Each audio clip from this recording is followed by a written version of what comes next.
morning. My brother and my friend, my colleague, our Cabinet Secretary for ICT, my colleagues in government, PS Kibicho, PS Koimet, our Inspector General, the National Police Service, Mr. Eli Matiang'i, and all of you wonderful people who come from across various institutions in government. I'll be very brief and practical, and I'll go straight to the point. I have this, which is a good speech from PS Kibicho and the wonderful people who work with me, but I'll spare you this speech, which is full of wise sayings from Martin Luther King to Miguna Miguna and all that. And now, I go straight to the issues of the day, and be very, very practical about this. My friends, the last time I checked, I was checking with Joe. The cybercrime industry, the last time I checked, was about $13 billion industry. And it's probably grown beyond that. Nations around the world are pouring resources into research, because the truth of the matter is this: whether we like it or we don't, from now until probably we exit this universe, our lives are going to be influenced by 3 Ds: data, devices, and designs. Wherever you go, whatever you do, in whatever field you find yourselves, your life is going to be ordered, reordered, organized or reorganized using devices, using data, or using designs that people come up with. That then means that it has never been much more important as it is now to think hard about cybersecurity. I mean, because of the respectable code of conduct we have to keep as nations, I can't go into quarrels between US and China right now and how cybersecurity is a critical component of those quarrels, or suspicions and tensions between Russia and the US and how cybersecurity is actually at the core of those quarrels and those problems.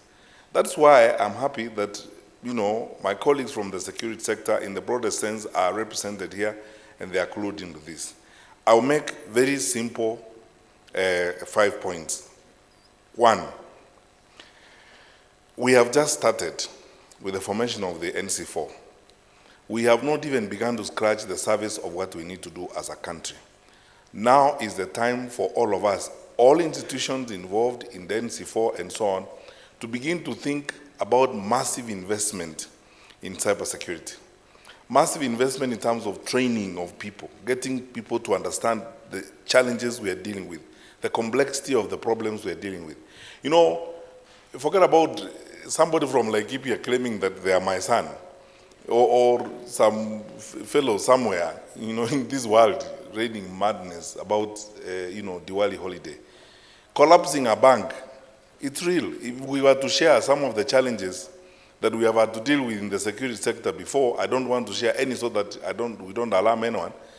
But colleagues in the room like Joe Musheru and the Director General at the Communications Authority of Kenya know what you wake up every morning. People trying to hack into critical service provision systems to alter information or steal information and so on and so forth. We must invest heavily. That's my point of departure. Now is the time to invest heavily in training people, in preparing ourselves to address the issue of cybersecurity. And as we do, I don't mean taking people to a 1-week course or 2-week courses, or 1-day seminar in Mombasa, or 2-day seminar in, fly-by-night things that we sometimes do as we joke along public service provision. This is serious business. This is no child's play. We need to be very serious about this thing. Just imagine how we operate the radar systems for aircrafts. Imagine one day some madman goes into our radar system and reconfigures the movement of 5 of our planes while they are on air. Can you imagine the havoc they will cause the country?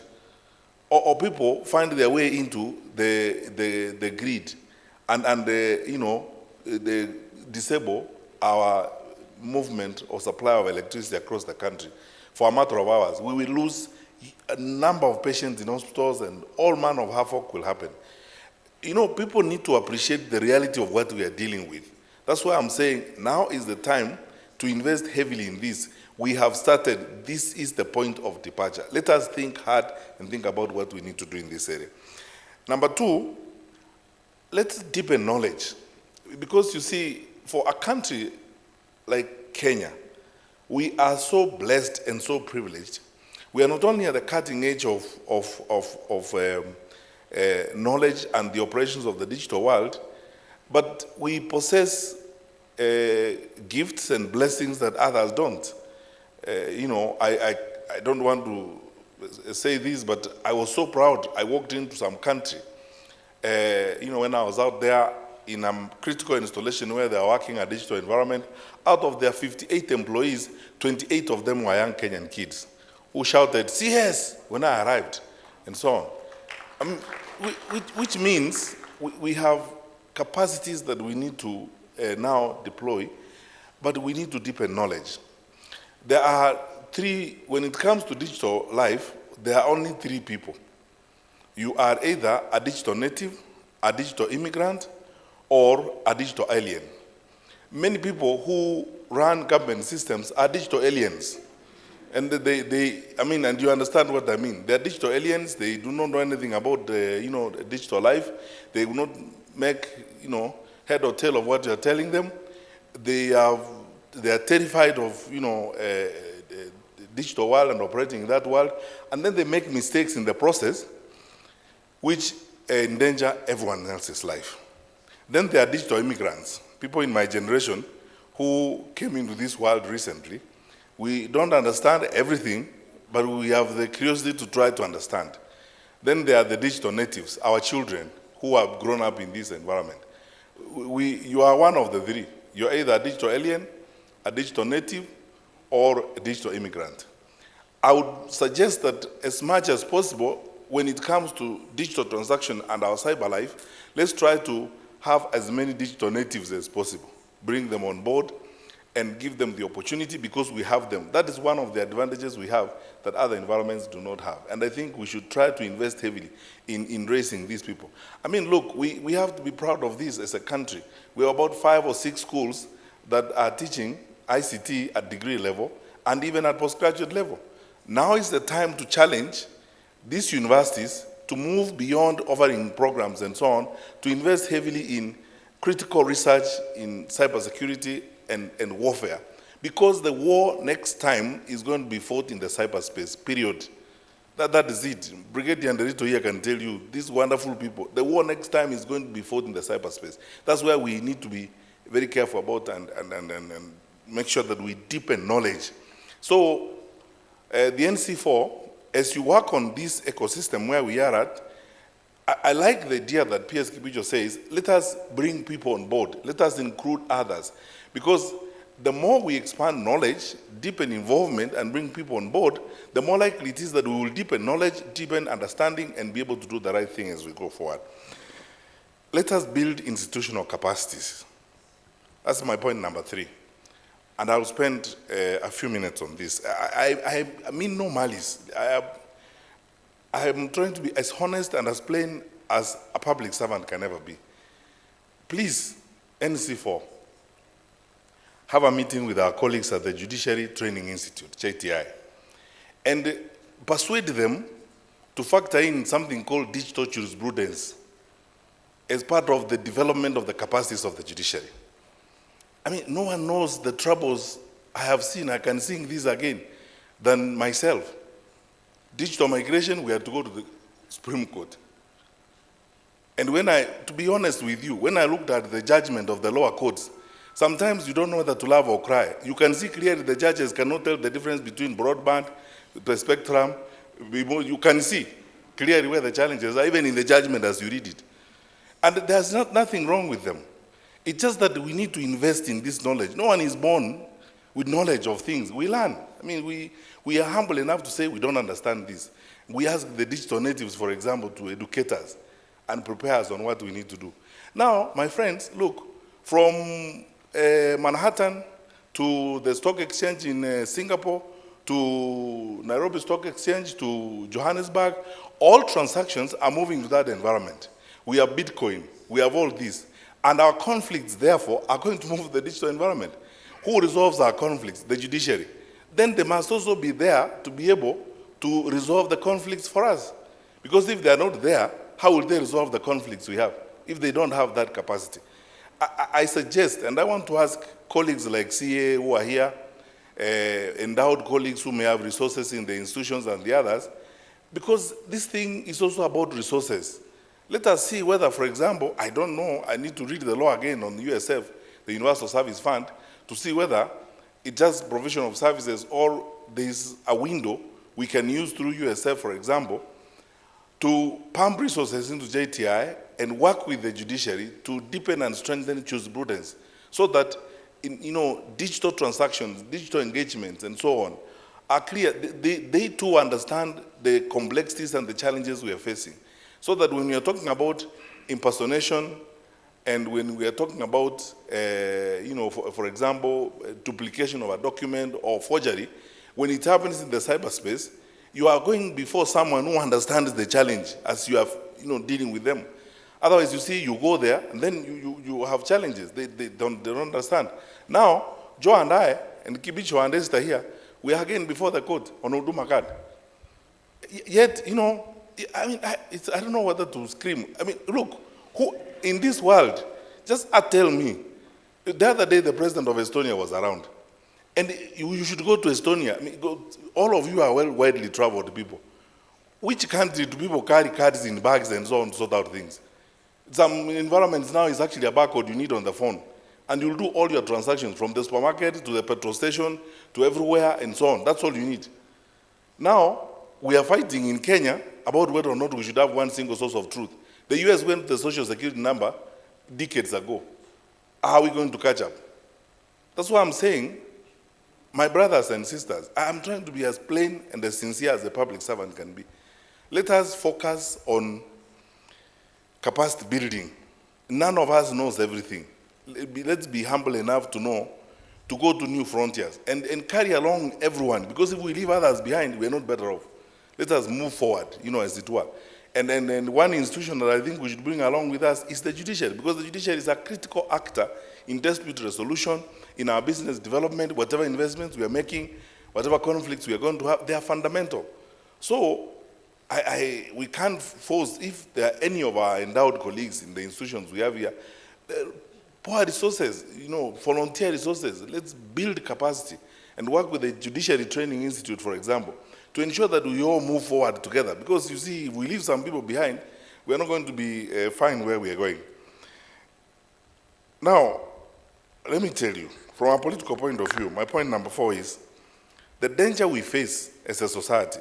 And the complexities of cybercrime begin from the very basic and primitive ones of someone forging a document and declaring tomorrow is Diwali, to the complex ones of, breaking into systems, coded frameworks, and so on and so forth. In Kenya, as we approach the general elections, my colleagues who are here from the security sector can agree with me. The Inspector General is here. Our challenge number 1 is the misuse and abuse of social media. That's what we are going to deal with. I mean, you have seen the madness around. Some governments, because they are not as strong and as democratic as ours, or as confident as ours, because we are a confident government, they resort to shutting down the internet or disabling, the Facebook or something like that. I've said this before, and I will say it again here openly. Kenya is not going to do that. We are not going to do that. We are a democracy that has matured. We are facing an election which is going to demonstrate even our greater, democratic maturity. We are going to be fine. We are not going to resort to those other tactics. That one we left a long time ago. Our reputation, the world over, is that we are a strong democracy. No amount of insults to us, those of us in government, or maligning or attempted intimidation is going to tempt us enough to go that road. But while I say that, and while I make those assurances, it's important for us to understand that a time has now come when we are going to do our work the way P.S. Kibicho said. We have lived with this nonsense for a long time. You know, there are people in this society, you might actually call them, for want of a better phrase, cyber terrorists or social terrorists. Their job is just nothing but chaos. They wake up in the morning, they think about the number of lies they should say about Brigadier Nderito. So they write all manner of things and so on, or they just lie, you know, say things about P.S. Kwemet. And because we're operating in this ubiquitous environment, they believe you can actually get away with it. And indeed, many of them have gotten away with some of those things. The other day we were counting how many times one of those people is out on bond. Over 8 times. Goes there, gets bond, comes out. Goes there, gets bond, comes out. 8 times. One of them is out 8 times. Mr. Kinoti was telling me the DCI, you know what we're going to do with this bastard? Because you see, we will take him there tomorrow, then he'll be out, and so on. Now, we all have to be responsible people. Because, you know, I don't think that laws actually, to be very frank with you, and all of you, fortunately, are professionals, you are exposed people, very well traveled. I don't think laws, in and of themselves, actually bring about what you might call the moral culture in our society. The moral culture in our society is brought about by people making deliberate choices that we are going to live differently. There's nothing wrong with someone having a different view from mine. That's why we are a democracy. I mean, we are here. Imagine a world where we all think the same. It will be a boring, stupid world. We have to argue. Someone has to have different views. That's why people go to different political parties. We may agree with them. Sometimes we don't agree with them. But that's fine. That's how life is supposed to be. And in that diversity, we find the flavor of life. That is how we end up building the strengths in ourselves. And we end up building a mosaic of, you know, thoughts and views and a stronger community and so on. That is the stuff of democracy. That's who we are. But that's not what you're talking about. But, you know, some of us have gone to bestial levels, you know, animal levels. You wake up in the morning and publish things which hurt others and their lives, and you don't care. So I think we may have to look for a way of dealing with some of those animals, and then look at the law, NC4, and see how do we get now these guys, how do we deal with some of these people in a manner that will enable them achieve an opportunity of being trained or being helped within the prison walls to learn how to live with others. Finally, it's my very sincere call to all of us to build a universe of responsibility. We are as vulnerable as the next person's care. That's philosophical. In other words, it doesn't matter how much I care if the next person doesn't care. We are as vulnerable as the next person wishes to care. So that whether it's in the banking sector, in the security sector, in the cyber world, we are each other's keeper, in a literal sense. There are some things that you'll pick up in those numbers that Ezra was talking about, and then we're able to use those numbers to build each other's capacities to move forward. I need to point this out to all of you, my friends. When it comes to the cyber world and the dangers we face there is no government and there is no private sector.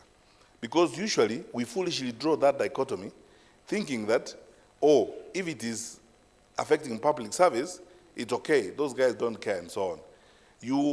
You are as affected by public service in your private sector as anyone else can be.